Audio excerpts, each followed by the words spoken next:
que nosotros podamos aún darle más honra y gloria a Él, cuando reconocemos que cuán grande es Dios, cuán grande es el Señor. Que Dios bendiga.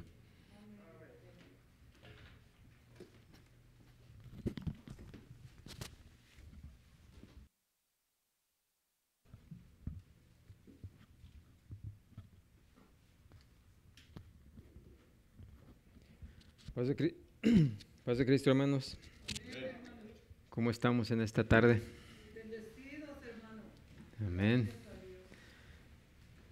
Gracias, hermano Henry. ¿Qué deseamos para nuestro hermano? Amén.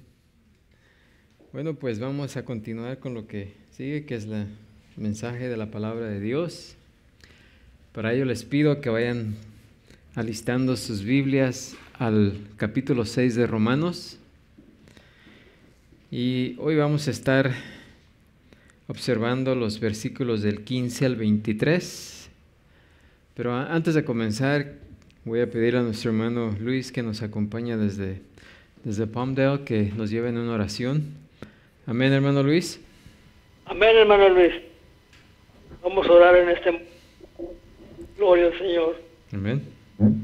Padre, hermano del cielo,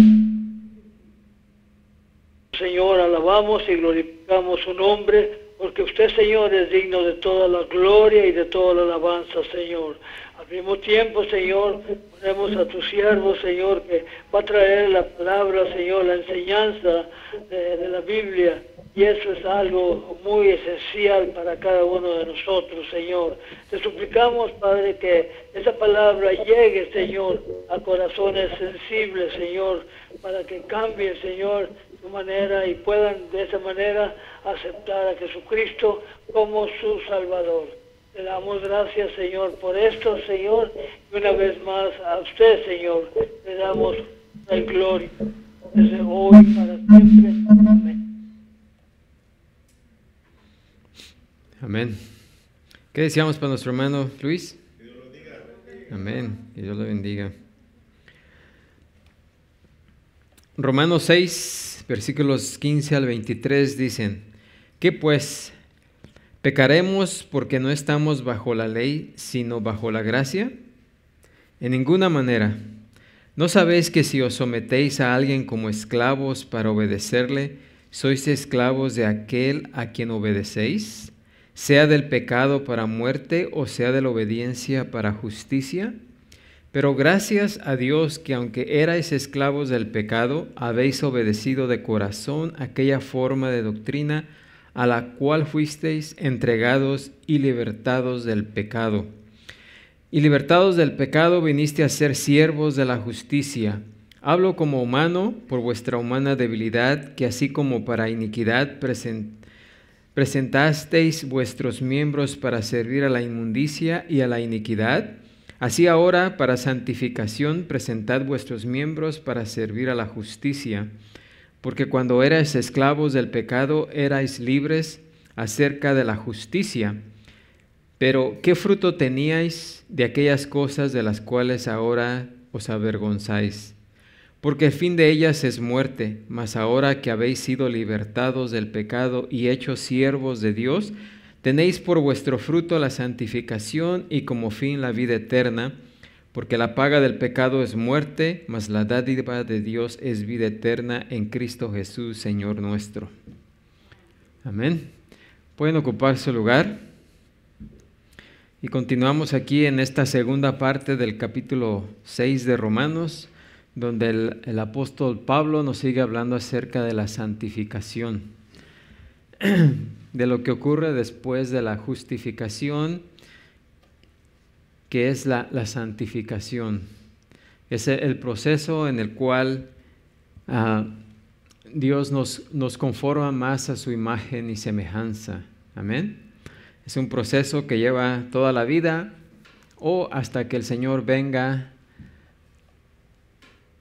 Hasta que el Señor venga o seamos resucitados y nuestro cuerpo sea transformado, así como el cuerpo de Jesucristo, ¿verdad? Un cuerpo glorificado donde ya no va a existir más el pecado.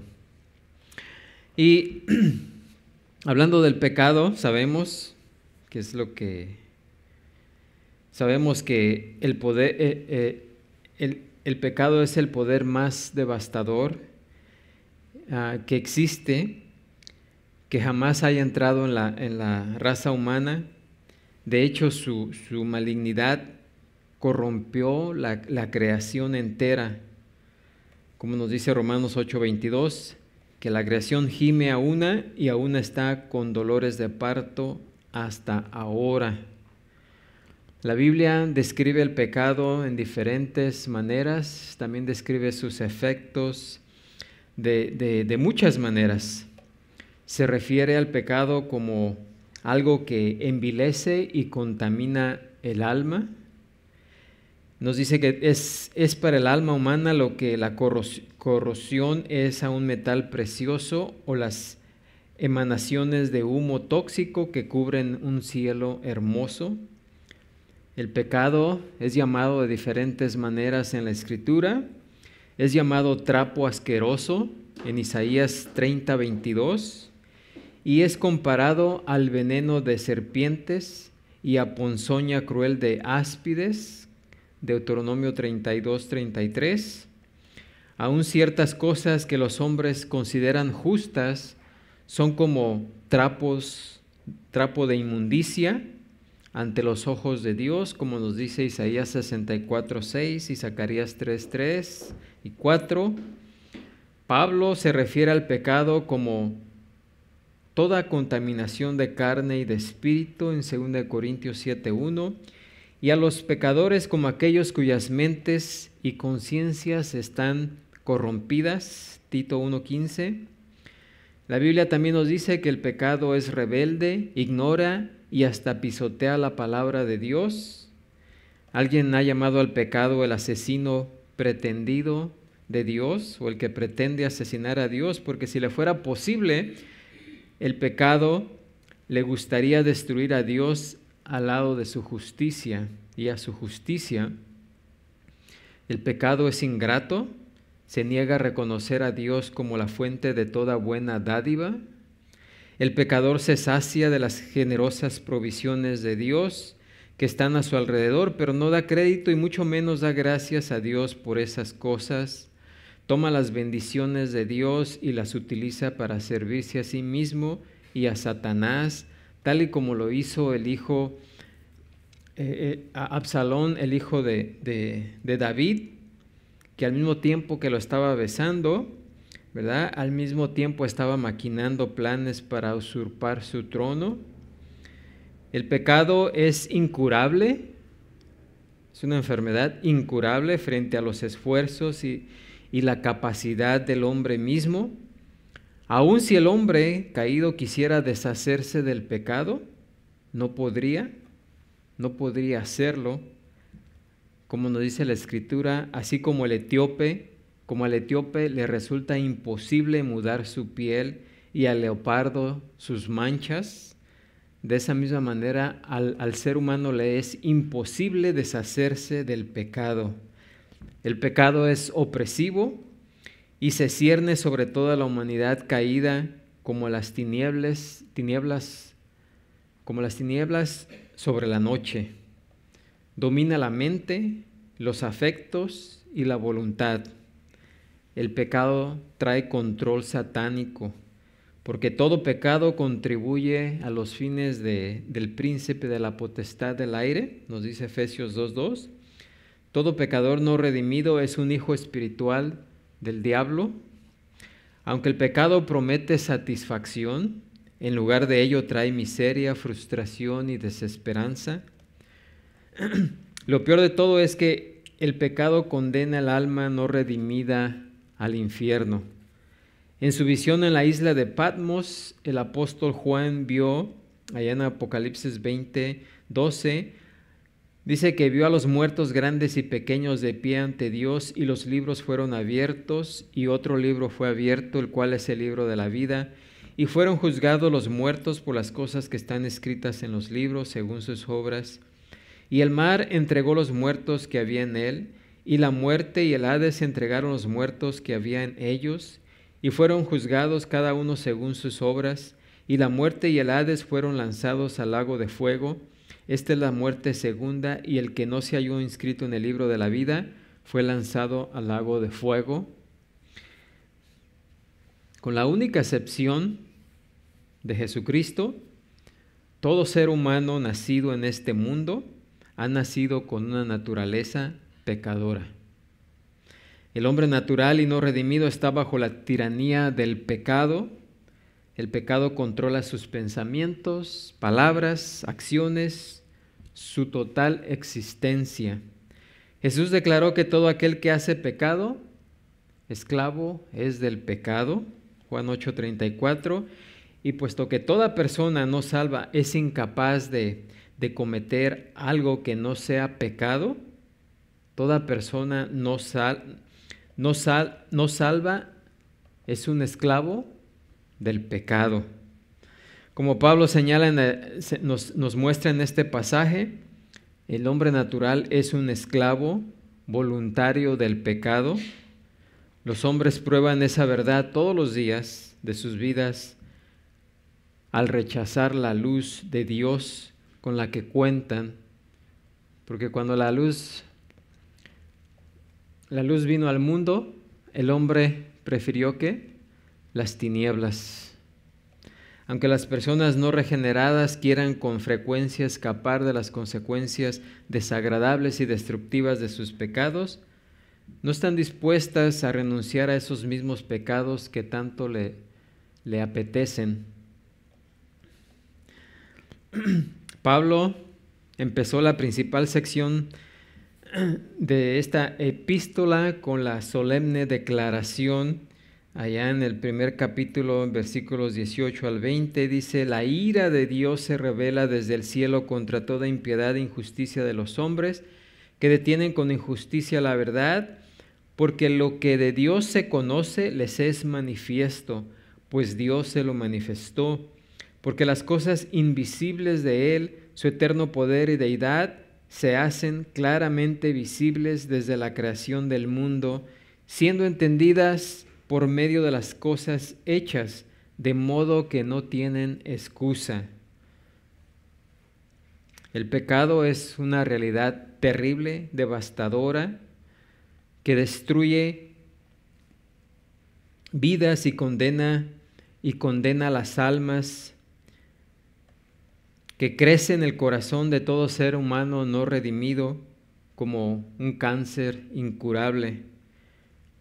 Aun cuando los hombres tratan de escapar del pecado, no lo pueden hacer. Y cuando tratan de escapar de su culpabilidad, tampoco pueden hacerlo. Así que, por esa razón, el regalo más grande que Dios pudo dar a la humanidad caída es la libertad del pecado, ¿sí? Y ese es precisamente el regalo que Él ofrece por medio de su Hijo Jesucristo. Si no entendemos todo esto acerca del pecado, no podemos apreciar ese regalo.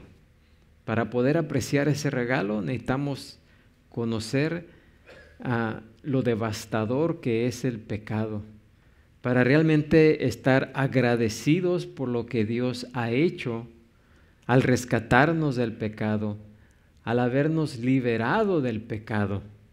Amén. Así que es en este regalo grandioso e inmesurable de la redención del pecado que Pablo enfoca ahora su mente.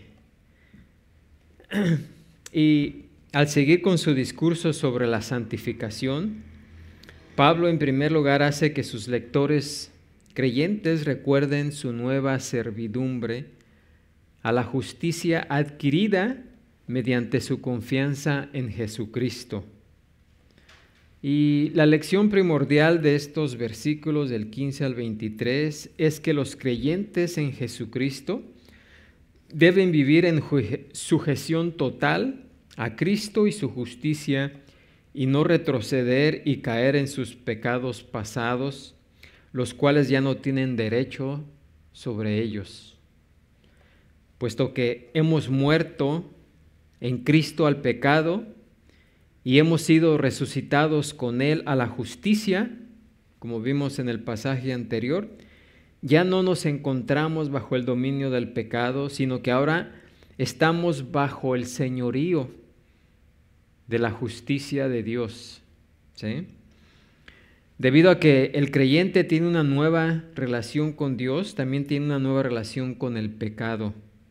Por primera vez en nuestra vida o en la vida del creyente, el creyente está en la capacidad de no vivir en pecado y también es capaz por primera vez de vivir en justicia.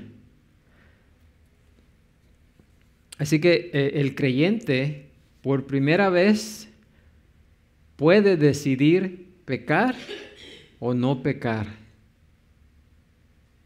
Porque antes de haber sido redimidos, lo único que podíamos hacer era pecar, porque esa era nuestra naturaleza.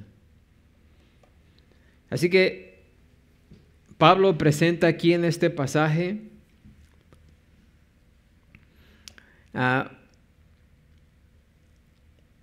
un ejemplo similar al que vimos anteriormente, pero ahora lo explica desde el punto de vista del amo y del esclavo, lo que anteriormente explicó acerca de haber muerto y haber resucitado, de estar muerto al pecado o vivo a la justicia de Dios, ¿sí?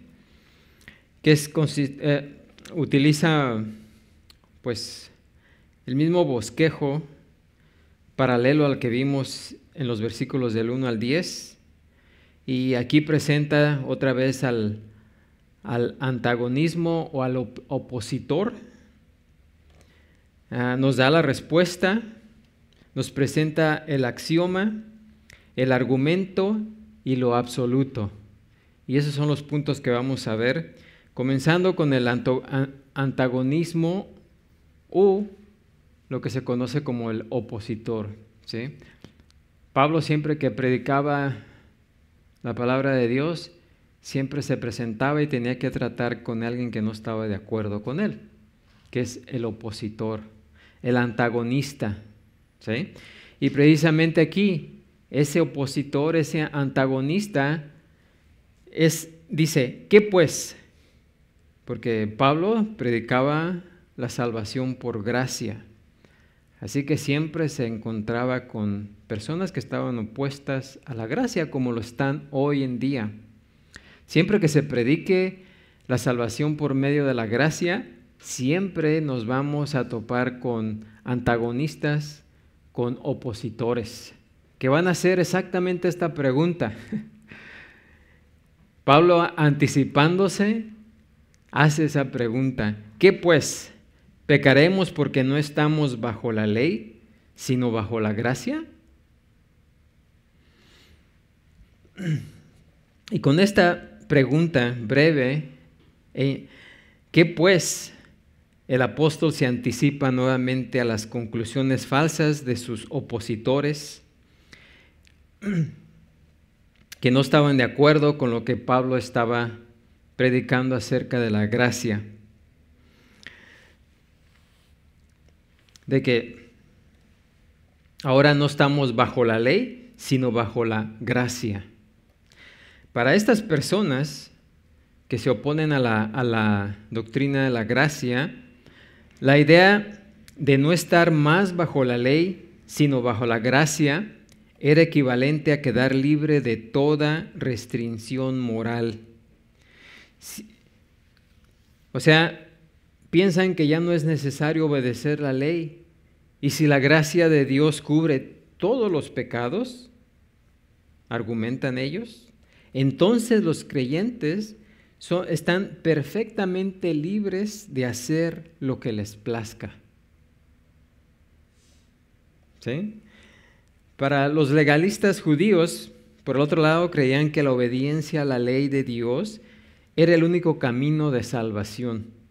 Para ellos, decían que Pablo exaltaba la justicia solamente de los labios hacia afuera, mientras que en realidad estaba dando licencia para pecar a todo el mundo. Ellos acusaban a Pablo de absolver la ilegalidad y la contumacia en el nombre de la gracia de Dios. O sea, ellos decían que Pablo estaba dando libertad para pecar y protegerse bajo la gracia de Dios. Así que la doctrina de la gracia siempre ha sido objeto de esa falsa acusación que el apóstol responde primero en la primera parte del capítulo 6, pero debido a que el malentendido era tan común y el asunto era tan crítico, él procede a dar de nuevo una respuesta desde una perspectiva un poco distinta, ahora hablando entre el amo y el esclavo, ¿sí?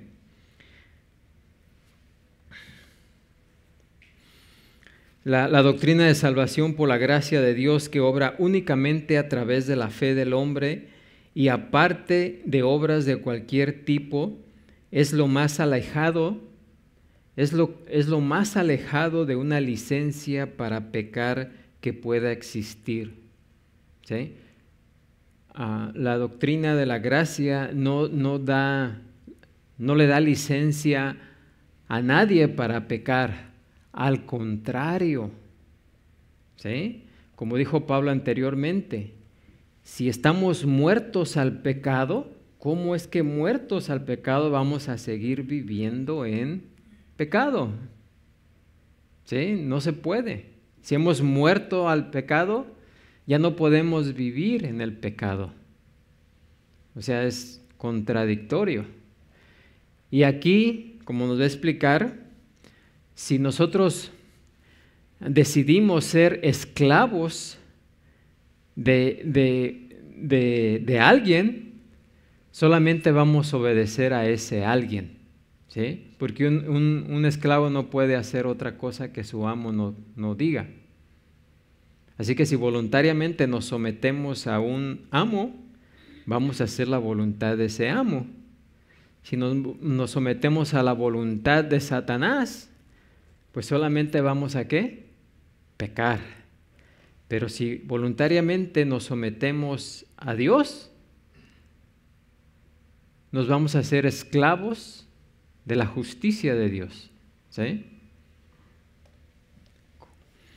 Así que el apóstol Pablo nos da aquí la respuesta a esa pregunta del antagonista. Nos dice en el versículo, la segunda parte del versículo 15, en ninguna manera. Y esto es lo mismo que el apóstol Pablo respondió en el versículo 2 de este mismo capítulo, lo cual no da lugar a ninguna ambigüedad. La idea literal es no y mil veces no, ¿sí? No es posible. La mera sugerencia de que la gracia de Dios sea una licencia para pecar se contradice a sí misma. Es algo ilógico, así como moral y espiritualmente opuesto, ¿eh? Porque el propósito de la gracia de Dios es libertar al hombre de su pecado, ¿sí? ¿Cómo puede concebirse que la gracia justifique el hecho de que el hombre va a continuar en el pecado si el propósito principal es libertarlo del pecado? Así que, ¿cómo puede ser una licencia para pecar? La gracia no solamente justifica, sino que también transforma la vida de la persona que es salvada.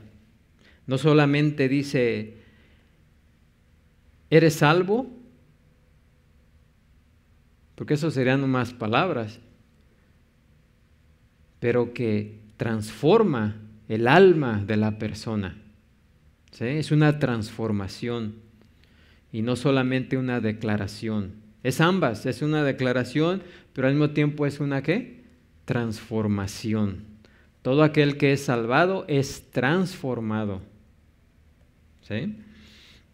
una vida que no da evidencia de transformación moral y espiritual, pues no da evidencia alguna de salvación. O sea, es algo lógico, ¿no? Así que esa es la respuesta de Pablo otra vez. Y luego en el versículo 16 el apóstol nos presenta el axioma.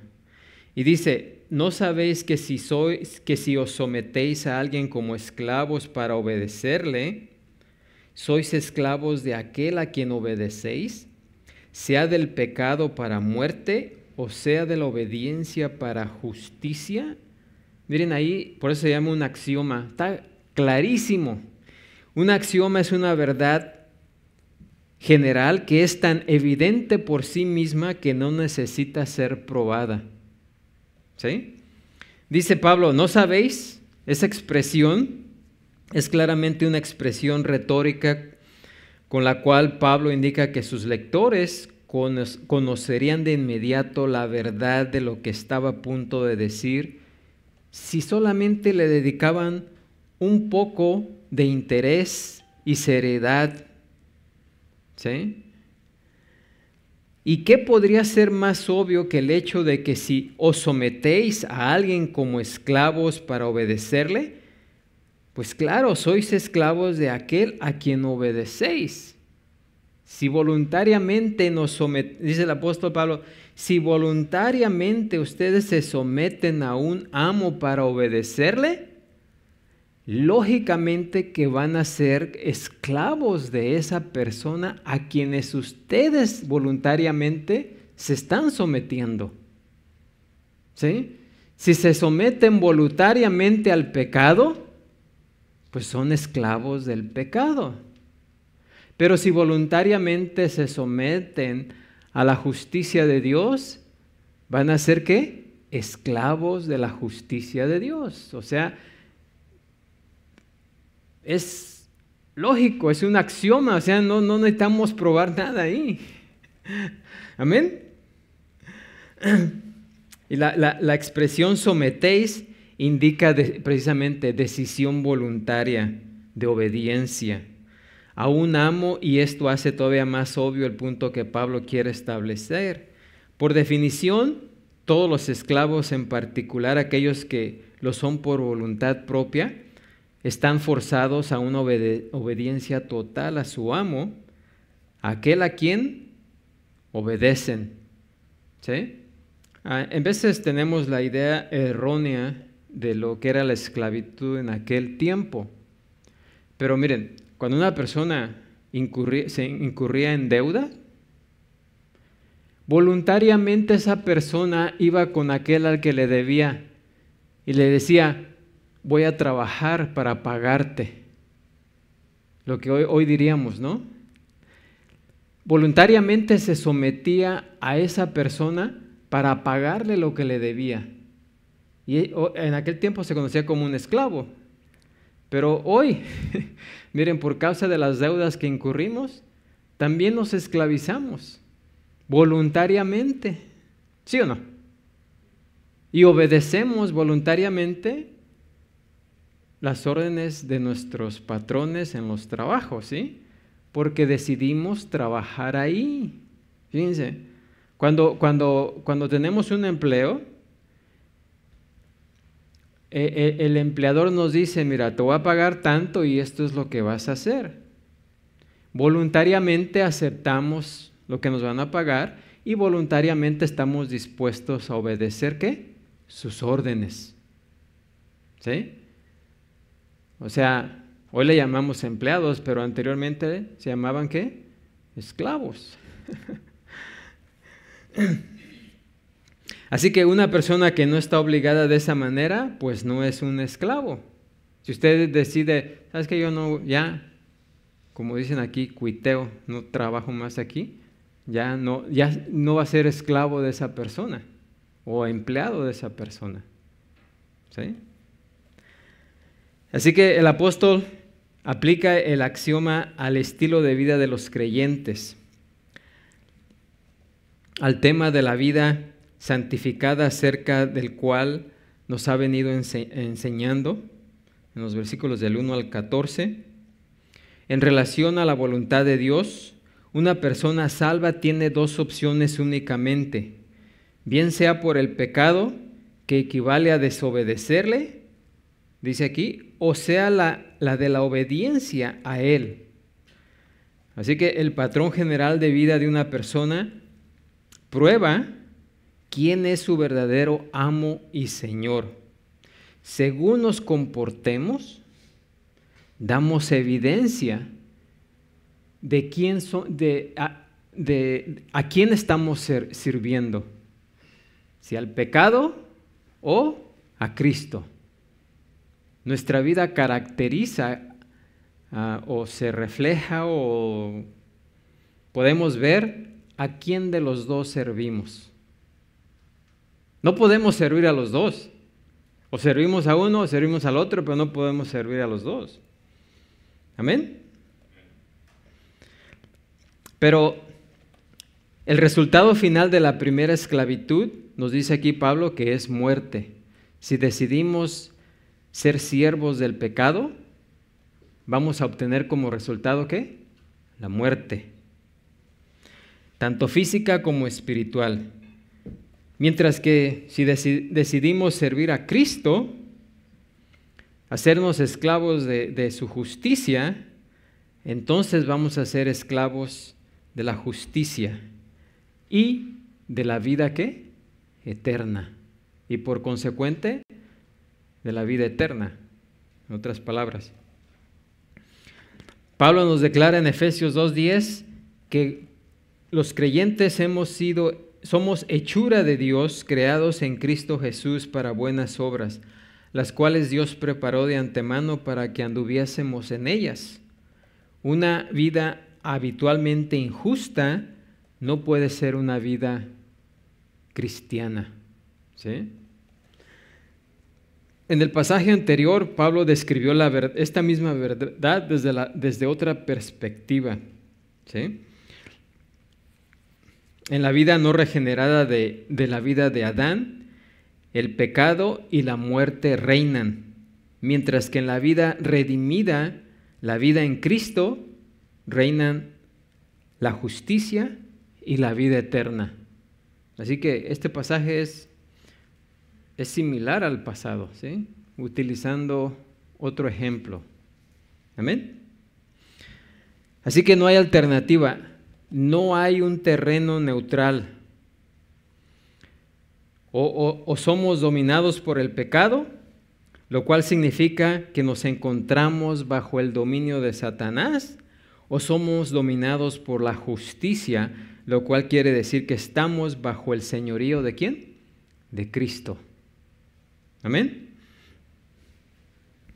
Mateo Henry dijo, si queremos saber a cuál de estas dos familias pertenecemos, debemos indagar a cuál de estos dos amos rendimos nuestra obediencia. Y ahí nos vamos a dar cuenta.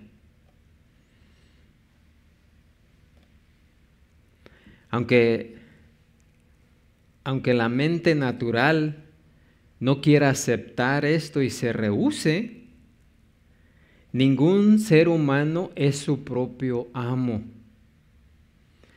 Hay por ahí una noción de la libre albedrío. Usted no ha escuchado eso, ¿verdad? La gente piensa que tiene libre albedrío, pero no es cierto. La palabra de Dios no nos indica en ningún lugar que seamos nosotros independientes de nuestras propias decisiones, que tengamos libertad para nuestras propias decisiones. ¿Sí? ¿Saben por qué? Porque si no servimos a Dios, automáticamente somos esclavos del pecado. O sea, automáticamente, no hay punto medio. O servimos a Satanás o servimos a Dios.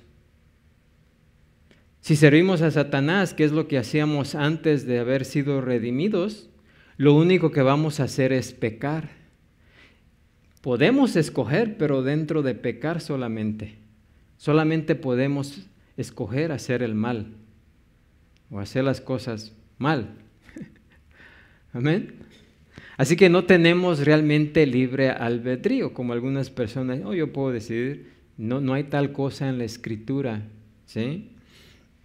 Esa es una noción popular de que una persona puede dominar su propia vida y destino, y eso es un engaño que Satanás ha introducido ocultamente en la humanidad desde la caída, ¿sí?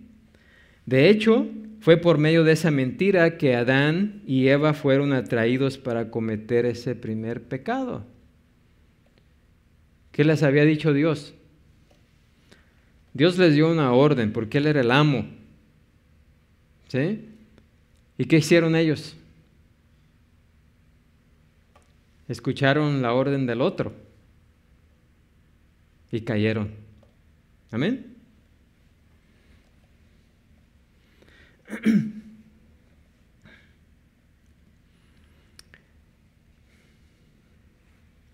Y en una advertencia contra los falsos maestros del primer siglo que proclamaban esa atractiva falsedad, Pedro escribió en 2 de Pedro 2:18, pues hablando palabras infladas y vanas seducen con concupiscencias de la carne y disoluciones a los que verdaderamente habían huido de los que viven en error.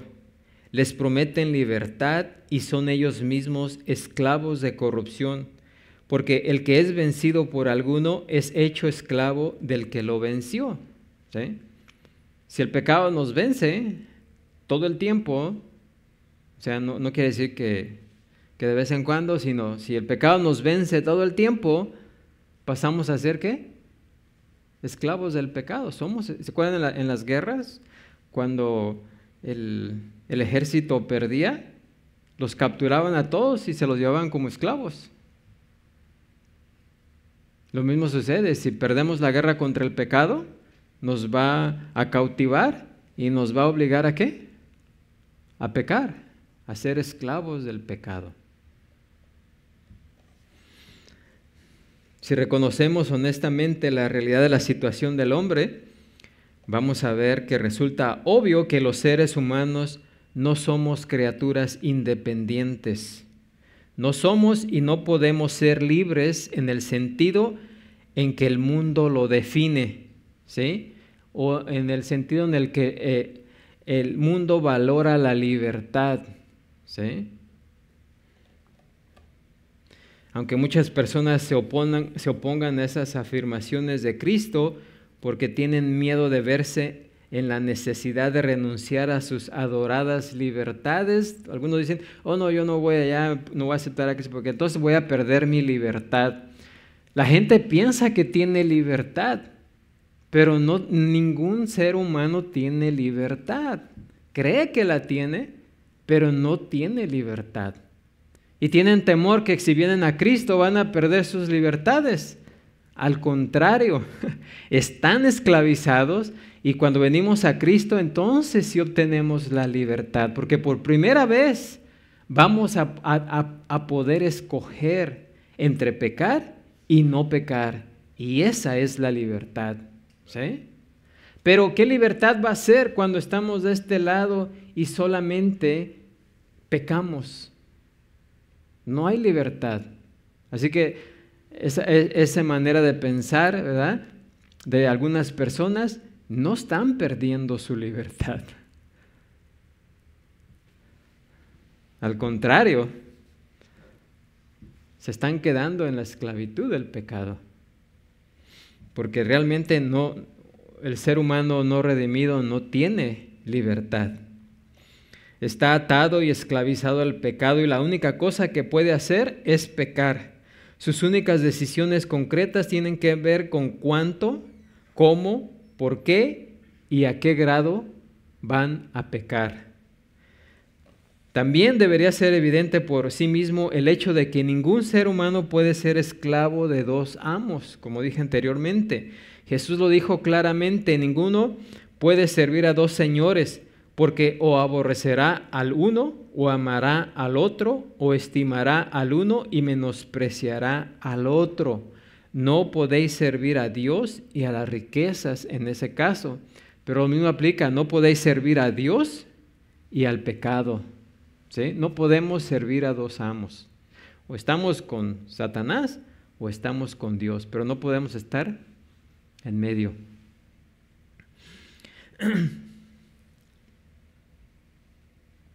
Así que lo que Pablo quiere enseñar en esta segunda mitad de Romanos 6 es lo mismo que Jesús ilustró en ese pasaje que acabamos de leer. Una persona no puede tener dos naturalezas diferentes, ¿sí? Y opuestas en su interior al mismo tiempo. Y no puede vivir en dos mundos espirituales diferentes, en el mundo espiritual de los vivos y en el mundo espiritual de los muertos. O vivimos en el mundo espiritual de los muertos o vivimos en el mundo espiritual de los vivos, pero no podemos vivir en ambos. Amén.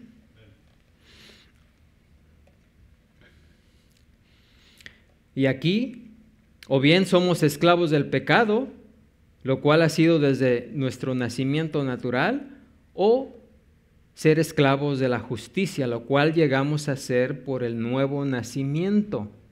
¿Qué le dijo Jesús a Nicodemo? ¿Se acuerdan?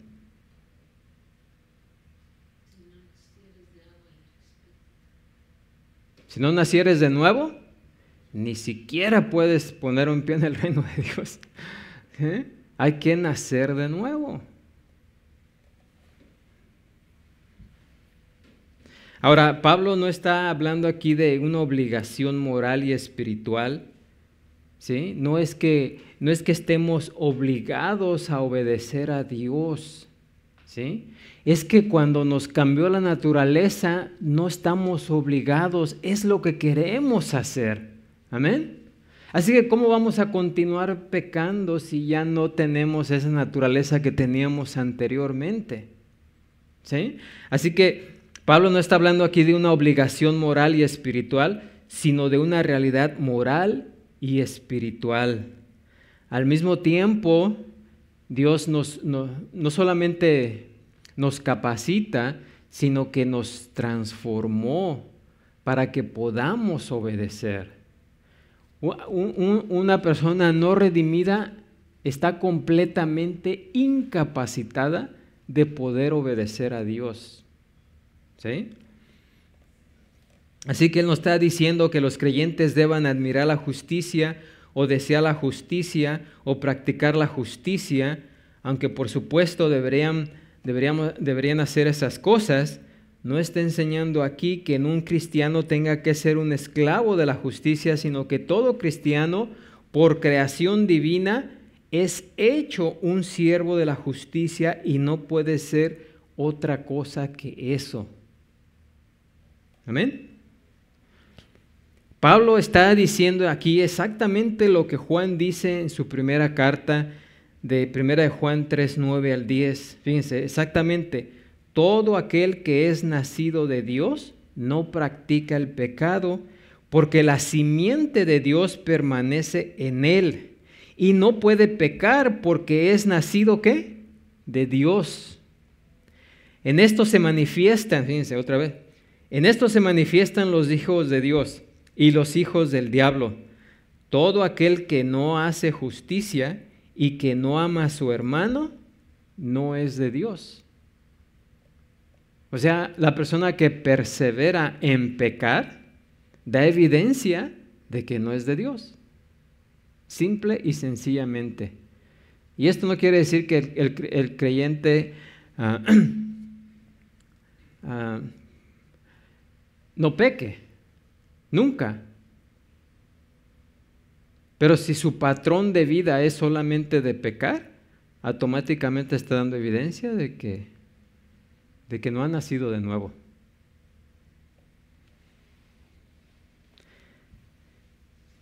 En Colosenses, Pablo dice, y a vosotros también que erais en otro tiempo extraños y enemigos en vuestra mente, haciendo malas cosas, dijo Pablo a los creyentes en Colosenses, ahora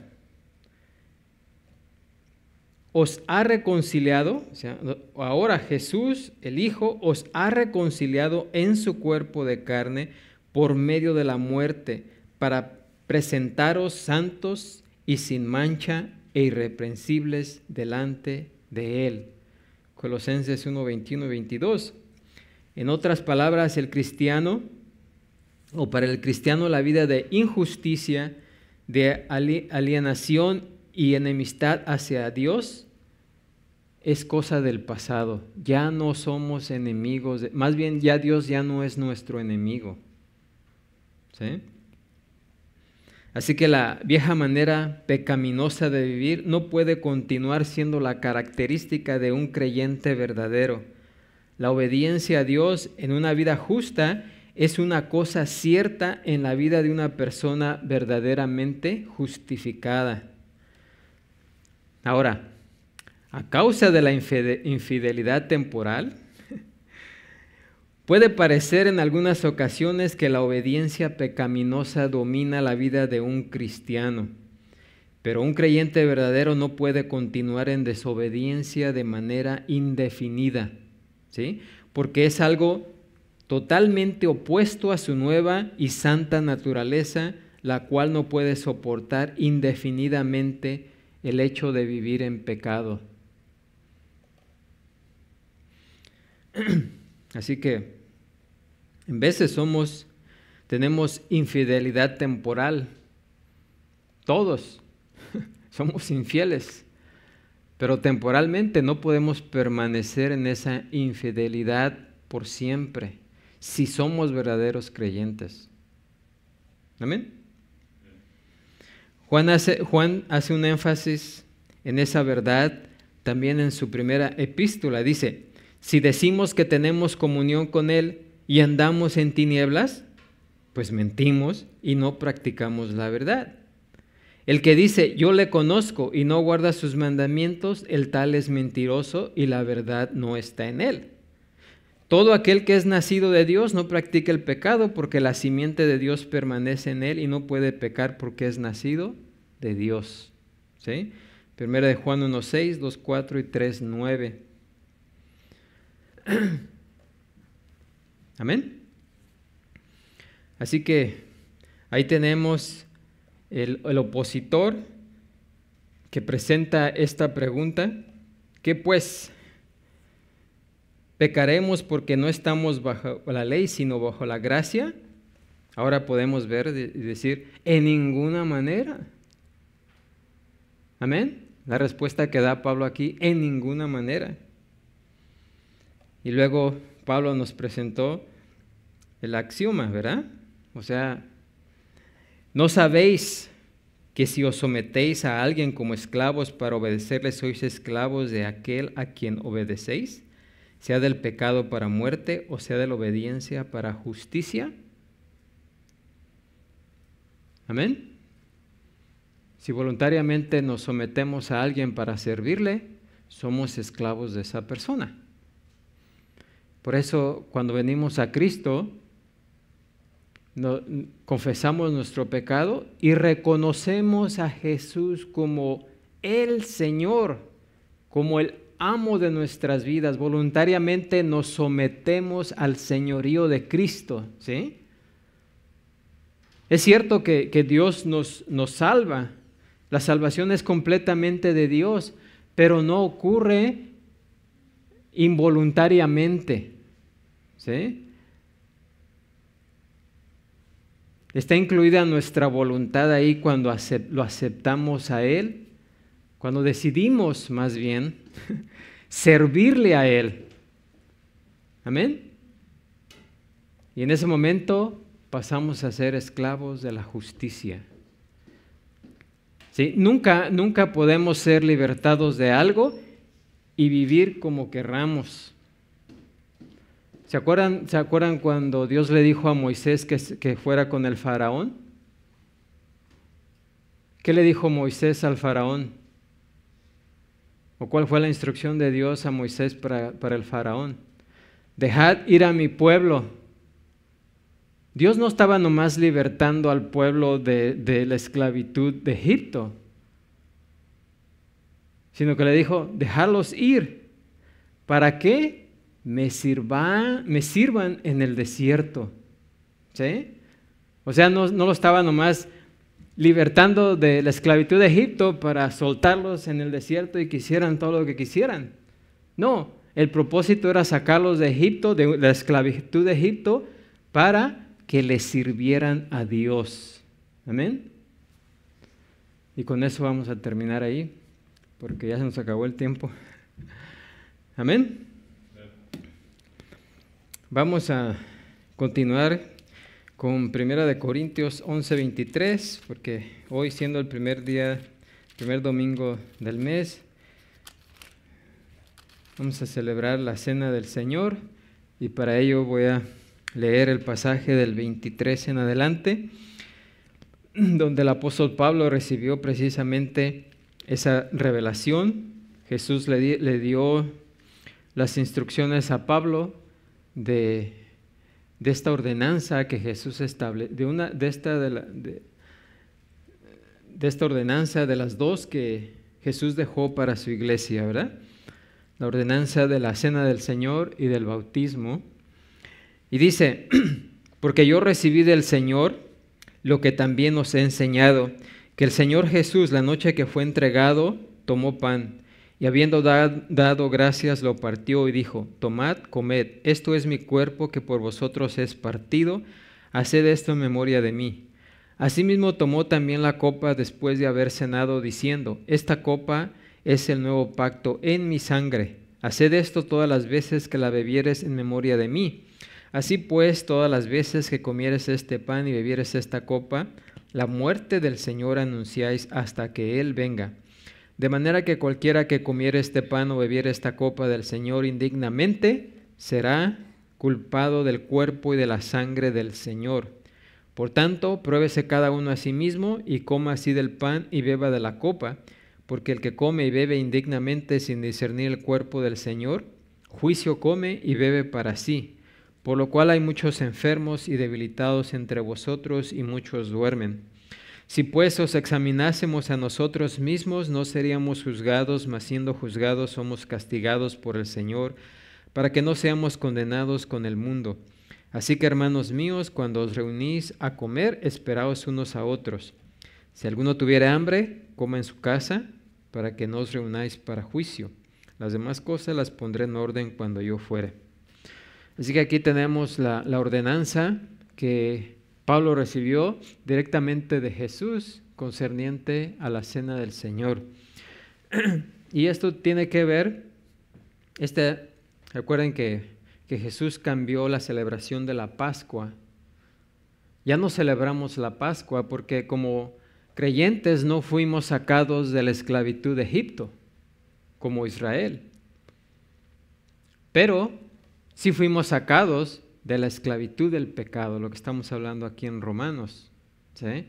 Así que el haber sido sacados de la esclavitud del pecado es cosa de celebrar, ¿sí? Cuando celebramos algo importante, cuando queremos recordar algo importante, ¿qué hacemos? ¿Qué hacemos? Una fiesta, ¿no? Las cosas importantes en la vida las celebramos, ¿qué? Con fiestas, ¿no? Celebraciones de algún acontecimiento en el pasado, ya sea cuando nacimos, celebramos la fecha de nuestro nacimiento, que hemos cumplido un año más, que el Señor nos ha dado la voluntad de vivir un año más, y damos gracias con una celebración, ¿sí? Pues es lo que celebramos en la Cena del Señor. Celebramos el hecho de que por medio de Jesucristo nos sacó de la esclavitud del pecado. Y eso es, recuerden lo que dije al principio, el mayor regalo que Dios puede dar a un ser humano es haberlo sacado del pecado. Porque si entendemos lo devastador que es el pecado, entonces podemos estar súper agradecidos de dónde nos sacó el Señor. Amén. Pero si no conocemos, si no sabemos lo terrible que es el pecado, no tenemos terreno para ser agradecidos. ¿sí? Porque no tenemos nada con qué compararlo. No podemos conocer la felicidad a menos que conozcamos la infelicidad, ¿sí? La tristeza. Amén. Cuando conocemos la tristeza, entonces realmente podemos valorar los momentos de felicidad. Amén. Así que al celebrar la cena del Señor, eso es lo que estamos celebrando. Jesús cambió la celebración de la Pascua en la cena del Señor. El nuevo el pacto antiguo terminó y ahora se inició más bien un nuevo pacto. Y los pactos en aquel tiempo se firmaban con sangre. Y Jesús firmó ese pacto. Jesús firmó ese contrato en la cruz con su sangre. ¿Sí? Así que es un pacto. Dios hizo un pacto con Israel, el Antiguo Testamento, ¿sí? ¿Se acuerdan que Dios le dijo a Abraham que cortara la mitad varios animales y los pusiera así en fila? Y luego Dios pasó por en medio de ellos. Con eso estaba cerrando el trato, ¿sí? El contrato, con sangre. En el nuevo pacto fue el mismo Dios, ¿sí? El mismo Dios que se encarnó para ir a la cruz. Imagínense eso. En el antiguo pacto, Abraham no firmó con su sangre, porque el pacto era de Dios hacia Abraham, ¿sí? En este caso también Jesús es el que firmó con su sangre, porque el pacto es de Dios hacia nosotros, no de nosotros a Dios, ¿sí? Porque nosotros sí podemos fallar y fallamos. Amén. ¿Cuántas personas no están en la cárcel o sufren multas tremendas por no cumplir los contratos? Así que nosotros no podemos firmar un contrato con sangre. Pero Dios sí, porque Él sí cumple lo que promete. Amén. Así que aquí el apóstol Pablo nos dice, ¿verdad?, cómo debemos celebrar la cena del Señor. En este caso, los corintios no la estaban celebrando como debía de ser. Pero la cena del Señor es una celebración, es una enseñanza también para aquellos que no conocen a Cristo, que no saben cómo llegar a reconciliarse con Dios. Pero para el creyente es un recordatorio, como para Israel era un recordatorio de cuando Dios lo había sacado de Egipto. ¿Sí? Así que para los creyentes es un recordatorio de cómo Dios nos sacó del pecado, cómo Dios nos salvó. Es el evangelio ilustrado. Amén. Así es de que la ilustración que nos da aquí, por medio de lo que celebramos, es el pan. El pan representa la encarnación del Dios vivo. Fue Dios el que dejó su gloria. Imagínense, Dios que no estimó el ser igual a nosotros como cosa a que aferrarse, cuando dice Filipenses. Porque Él, imagínense, si el ser humano es una persona destacada, con dinero y famosa, y le dicen, a ver, lávale los pies a esa persona, ¿qué va a decir? Lávaselos tú. No se va a bajar a ese grado, ¿sí? Pero imagínense, Dios no estimó el seguir siendo Dios como cosa a que aferrarse, sino que se hizo como uno de nosotros. ¿Para qué? Para venir a rescatarnos, porque era la única manera de rescatarnos. La gente piensa que hay otra manera, que haciendo esto, que haciendo aquello. Aún celebrando la cena del Señor, algunos dicen que le llaman la Eucaristía, que celebrando la Eucaristía es una manera de salvación. ¿Cómo va a ser eso? Ese es un simbolismo. El hombre siempre confunde el simbolismo con la realidad. La realidad es que Dios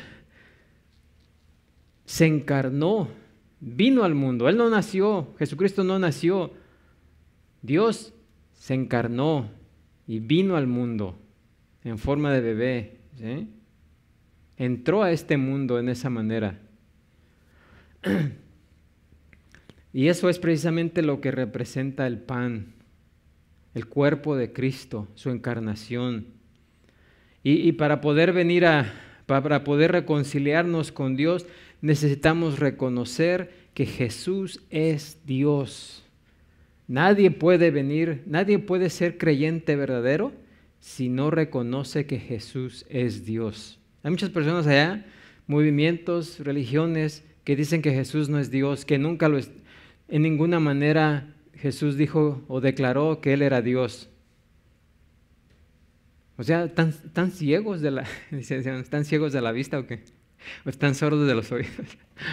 Están ciegos porque Jesús claramente lo dijo. Por eso lo crucificaron. Porque Él, siendo hombre, se hacía igual ¿a quién? A Dios. Y lo tomaron por blasfemo. Los judíos lo entendieron claramente, que Jesús estaba declarando ser igual a Dios. Amén. Y todavía aún así la gente dice que Él nunca dijo.